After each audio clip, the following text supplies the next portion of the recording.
Hafif ya da öldür, yoruldum be hayat ya. Yıllar mı ağır geldi? Gülmedi yüzüm bana, sanki kaderim belli. Her sabah aynı sancı, içimde yanan kor var. Kalbimi alan hancı geri vermeyi unuttu ya. Güldür ya da öldürür, bu yürek yoruldu artık. Kaldır ya da söndür, dert yağdı dağım ıslandım.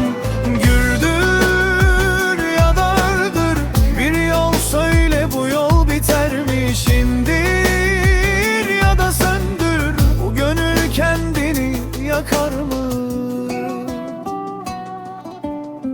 Gözlerimde bir anı, gitmez içimde kalır.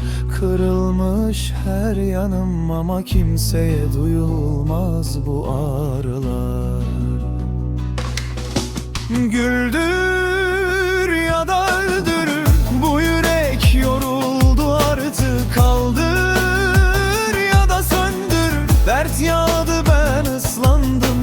Güldür ya da öldür, bir yol söyle bu yol biter mi? Sevdir ya da söndür, bu gönül kendini yakar mı? Güldür ya da öldür, bu yürek yoruldu artık. Kaldır ya da söndür, dert yağdı ben